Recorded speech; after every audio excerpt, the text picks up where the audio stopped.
दोस्तों, जो लोग बुद्धिमान होते हैं वह यह जानते हैं कि शब्द हथियार की तरह होते हैं जिनसे किसी को भी बचाया जा सकता है या किसी को भी मारा जा सकता है।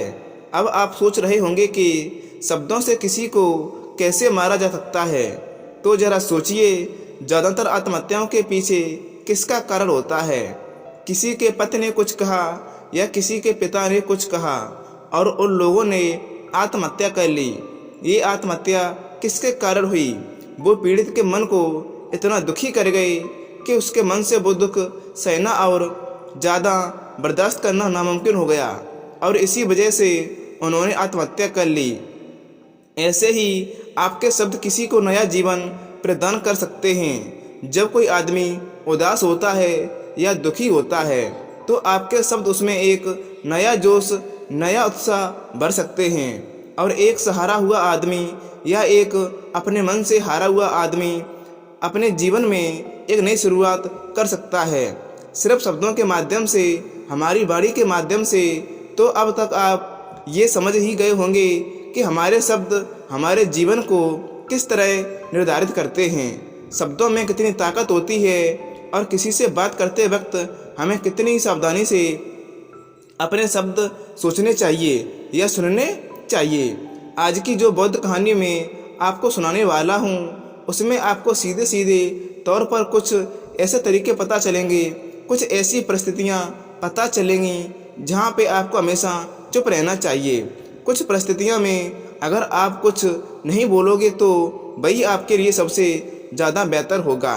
इससे पहले कि आप इस कहानी में खो जाएं, इस चैनल को सब्सक्राइब जरूर कर लें। तो चलिए कहानी की शुरुआत करते हैं। दोस्तों, एक बार की बात है, एक युवा लड़का एक बार एक बौद्ध भिक्षु के पास पहुंचा। वो काफ़ी परेशान लग रहा था और उसने बौद्ध भिक्षु से जाकर पूछा कि हे महात्मा, मैं अपने आप से परेशान हूँ, अपने आप से दुखी हूँ।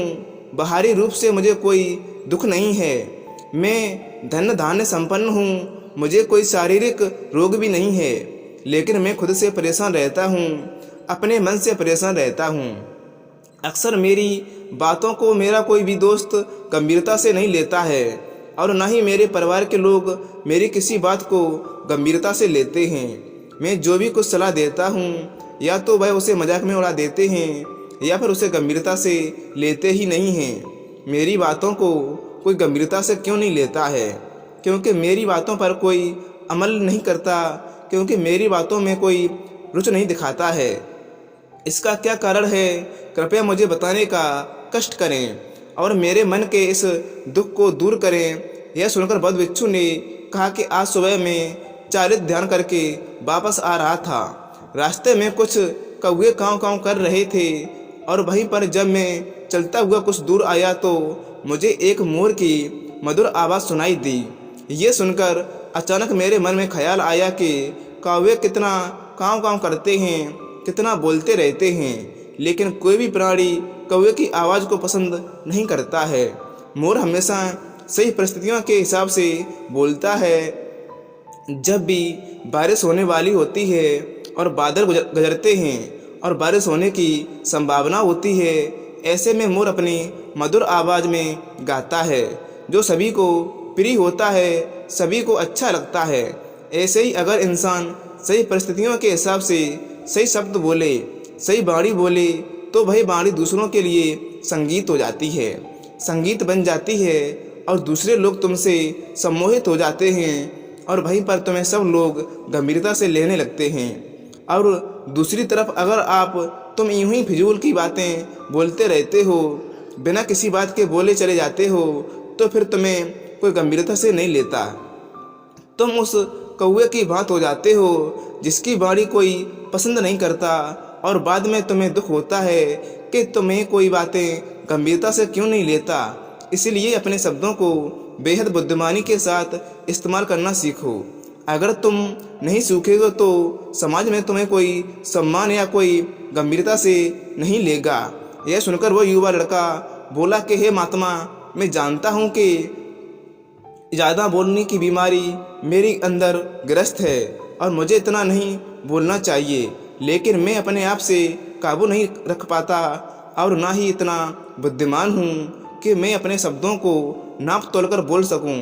मैं तो किसी से बात करते वक्त इतना सोचना भी नहीं चाहता कि मुझे अपने शब्द किस तरह इस्तेमाल करने हैं। कृपया करके ऐसी परिस्थितियाँ बता दीजिए जहाँ पर मुझे कम बोलना है या फिर बोलना ही नहीं है, हमेशा चुप रहना है। अगर आप मेरे ऐसे मार्गदर्शन कर सकते हैं तो मेरा जीवन आसान हो जाएगा और मुझे ज़्यादा दिमाग या अपनी बुद्धि लगने की ज़रूरत नहीं पड़ेगी। यह सुनकर बद्ध ने मुस्कुराते हुए कहा कि बेटा, वैसे तो इंसान को हर परिस्थितियों में सोच समझकर ही बोलना चाहिए, लेकिन अगर वो हमेशा होश में नहीं रह पाता, ध्यान में नहीं रह पाता, तो मैं तुम्हारे दैनिक जीवन की कुछ ऐसी परिस्थितियाँ बता रहा हूँ जहाँ पर तुम्हें हमेशा चुप रहना चाहिए। अगर तुम ऐसी जगहों पर कुछ बोलोगे तो तुम्हारा अपमान ही होगा या फिर तुम्हें कोई गंभीरता से नहीं लेगा। सबसे पहली जगह है, या यूं ही कह सकते हैं कि ऐसी परिस्थिति जहां पर इंसान को हमेशा चुप रहना चाहिए, वो है जब किसी ऐसे विषय के बारे में बातचीत हो रही हो जिसके बारे में आपको कोई जानकारी नहीं है। तो ऐसी परिस्थितियों में व्यर्थ में बीच में टांग अड़ाना, अपना ज्ञान देना, व्यर्थ का ज्ञान देना, आपको कुछ पता नहीं है लेकिन फिर भी आप अपना ज्ञान देने के लिए उत्सुक हैं, तो ऐसी जगह पर तुम्हारा अपमान ही होगा। जरा तुम सोचो, खुद सोच लो, जब कोई बीमारी आदमी अपनी बीमारी के बारे में चर्चा कर रहा है और आपको उस बीमारी के बारे में कोई भी ज्ञान नहीं है, लेकिन फिर भी आप व्यर्थ में बेकार में उसे ऐसी ऐसी औषधियाँ बता रहे हैं जिनका उसकी बीमारी से कोई तालमेल नहीं है, तो ऐसे में आप अपनी प्रतिष्ठा अपने हाथों से खो रहे होते हैं और आपको पता ही नहीं होता है। ऐसी परिस्थिति में आदमी को हमेशा सुनना चाहिए। ध्यान से सुनना भी एक कला होती है। अगर आप सुनने का दिखावा करेंगे तो कहीं ना कहीं सामने वाला आदमी को यूँ एहसास हो जाता है कि मेरी बात पूरे ध्यान से सुन रहा है। इसलिए जब आपको किसी विषय के बारे में पूरी तरह से जानकारी ना हो तो वहाँ पर केवल अपने कान लगाकर ही ज़्यादा महत्वपूर्ण होना चाहिए और उस बात को ध्यान से सुनना चाहिए। ज़्यादा ज़रूरी ये होता है। आप उस इंसान की बातें ध्यान से सुन सकते हैं और इसी बीच आप दोनों के बीच एक संबंध पैदा होगा और उस संबंध सच्चा होगा क्योंकि आपने उसके बातों को बड़े ही ध्यान से सुना है और इस बात का पता सामने वालों को भी होता है। तो हम बिना कुछ बोले सिर्फ सुनने मात्र से किसी को अपना दोस्त बना सकते हैं, अपना मित्र बना सकते हैं। इस बात को हमेशा ध्यान में रखना है। दूसरी जगह है, हमेशा इंसान को चुप रहना चाहिए। वो है खाना खाते वक्त। खाना इंसान को हमेशा चुप रहकर ही खाना चाहिए, यानी मौन रहकर खाना चाहिए। महात्मा बुद्ध और उनके भिक्षु हमेशा चुप रहकर भोजन करते हैं, शांत भाव से भोजन करते हैं, परिपूर्ण होकर भोजन करते हैं, पूरी तरह से करते हैं, एक एक टुकड़े का स्वाद लेकर भोजन करते हैं। और ऐसा भोजन जब आपके शरीर में पहुंचता है तो वो आपके अंग अंग तक ऊर्जा पहुंचाता है। अक्सर हम भोजन करते वक्त कुछ ना कुछ बोलते रहते हैं, कुछ ना कुछ सुनते रहते हैं, लेकिन मौन रहकर स्वाद लेना चाहिए उस भोजन का। भोजन को कभी नहीं करते हैं।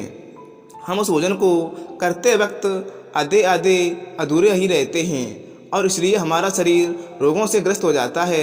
जरा तुम खुद सोचो, बौद्ध भिक्षु हमेशा भिक्षा लेकर भोजन करता है और भिक्षा भी कितनी बिल्कुल मामूली सी चीज़, और वो भी एक वक्त है। तो एक वक्त भोजन करने के बाद भी वो इतने स्वस्थ रहते हैं, इतने उत्साह, जोश और आनंद से भरे रहते हैं। और हम तो इतना खाते हैं, इतनी सारी भोजन की सामग्री हमारे लिए उपलब्ध होती है, लेकिन हमारे शरीर में कोई ऊर्जा नहीं होती है। इसका सबसे बड़ा कारण होता है कि हम अपना भोजन होश में नहीं करते हैं, भरपूर होकर नहीं करते हैं, मौन रहकर नहीं करते हैं। इसलिए अपना भोजन हमेशा मौन रहकर ही करो। तीसरी जगह जहाँ पर अगर आपने चुप रहना सीख लिया तो इसका मतलब यह है कि अपने आप पर ऊपर विजय हासिल कर ली। जी हाँ, गुस्से में शांत रहना या चुप रहना सीखो। यह आसान नहीं होता, लेकिन अक्सर हम गुस्से से भरकर कुछ ऐसे शब्द या अपशब्द बोल जाते हैं जिसका पछतावा हमें हमेशा रहता है। लेकिन जुबान से निकला हुआ शब्द वापस तो नहीं हो सकता, उस शब्द को मिटाया भी नहीं जा सकता। अब वो जिंदगी भर हमारे दामन से जुड़ चुका है और वो गुस्से में बोला गया शब्द अपशब्द हमारे मन को समय समय पर बेचैन करता रहता है, दुखी करता रहता है। लेकिन गुस्से के वक्त चुप रहना ही सीखना चाहिए। जब भी एक बहुत ही बड़ी कला होती है गुस्सा होना या किसी की बात सुनना। गुस्से में आदमी का अपने ऊपर काबू कहाँ रहता है, अपने इंद्रियों को बस में नहीं रख पाता है।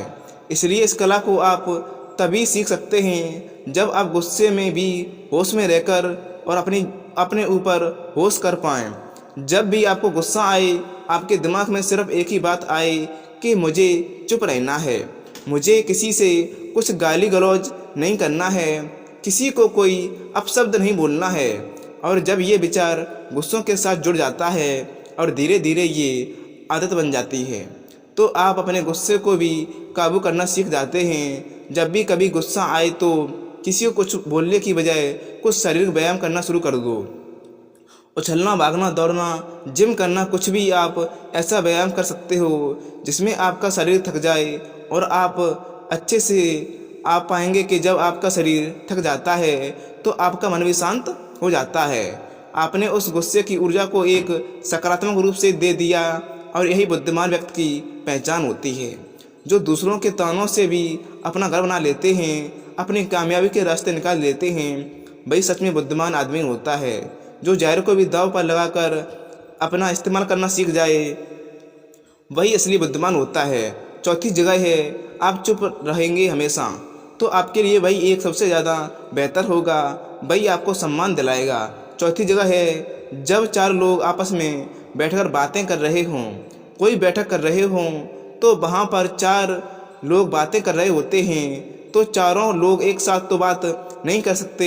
एक बार में एक व्यक्ति ही बोल पाएगा और तीन सुनेंगे, तभी वो बैठक कामयाब हो पाएगी, तभी वो चर्चा सही रूप से आगे बढ़ पाएगी। लेकिन अगर कोई आदमी ऐसा बैठा हुआ है जो बीच में ही दूसरे की बात काटकर अपनी बात को ऊपर रखना चाहता है, तो ऐसे में वो चर्चा या वो बैठक आपको कहीं नहीं पहुंचाएगी और चारों लोगों के बीच आपस में मूर्ख कहलाएंगे। अगर आपको अपनी बात कहनी है तो सामने वाले को अपनी पूरी बात कहने दो, उसके बाद अपने विचार रखो। यही एक भद्र पुरुष या फिर कहीं अच्छे पुरुष की पहचान होती है। और आखिरी जगह है, हमारे माता पिता हमें कुछ कह देते हैं, हमारे बड़े बुजुर्ग हमें किसी पर बात पर डांट देते हैं या हमें थप्पड़ भी मार देते हैं, तो ऐसी जगह पे आपको चुप रहना ही है। उनके प्रति सम्मान दिखाना है, उनके प्रति आदर का भाव व्यक्त होगा है। अगर आप उनके सम्मान उनका विरोध कर देते हैं, उनका प्रतिरोध कर देते हैं, तो वो गुस्सा तो थोड़ी देर के बाद शांत हो जाएगा, लेकिन वो कही गई बात, वो विरोध किया हुआ शब्द और फिर भी उल्टा सीधा हमेशा आपके मन को सताएगा और आपके माता पिता को हमेशा यही लगेगा कि आज ये बच्चा मेरी इज्जत नहीं करता है, आज ही हमारी बात नहीं मानता है क्योंकि ये कमाने लगा है, ये बड़ा आदमी बन गया है। ऐसी ऐसी बातें उठेगी, ऐसी चीज़ें तंग आएंगी। इसलिए ऐसी जगह पे हमेशा आपको चुप ही रहना है। चुप रहिए, कुछ मत बोलिए, अपने गुस्से को अपने ऊपर अंदर पे ही लीजिए, कुछ व्यायाम कर लीजिए, भाग लीजिए, दौड़ लीजिए, आपका मन अपने आप शांत हो जाएगा। आखिर में बहुत बिच्छू ने अपनी बात को ख़त्म करते हुए कहा कि कम शब्दों में अपनी भावनाओं को उतारना सीखो। शब्द हथियार की तरह होते हैं, बोलो तो होश में बोलो, ध्यान में बोलो। जीवन शैली ऐसी बना लो कि आप जब भी बोलो पूरे होश में रहकर बोलो, पूरे आनंद के साथ बोलो, पूरे प्रेम के साथ बोलो। ऐसी वाणी बोलो जो दूसरों के दिल को ठंडक पहुंचाती हो, दूसरों के मन को भी शांति पहुंचाती हो। और वो सभी संभव है जब आप प्रतिबल होकर होश में रहकर बोलें। इसके बाद वो युवा लड़का बद बिच्छू के सामने नमस्तक हो गया और उनको प्रणाम करते हुए अपने घर वापस लौट जाता है। तो दोस्तों, बिच्छू द्वारा कही गई ये 5 बातें, आपको हमेशा इन जगहों पर चुप रहना चाहिए, जिससे आपको एक नई ऊर्जा का श्रेय मिले और अपने जीवन को आगे बढ़ाने के लिए आपको एक मार्गदर्शन अच्छा मिल सके। दोस्तों, ये अगर बातें आपको अच्छी लगी हैं तो वीडियो को लाइक, और जो लोग आपके दोस्त ज़्यादा बोलते हैं, ज़्यादा गुस्सा रहते हैं, उन तक ये वीडियो ज़रूर शेयर करें ताकि वह भी अपने जीवन को अपने से अच्छे आगे की ओर अग्रसर कर सकें। तो नमस्कार दोस्तों, मिलते हैं आपको नेक्स्ट वीडियो में। धन्यवाद एंड नमो बुद्धाय।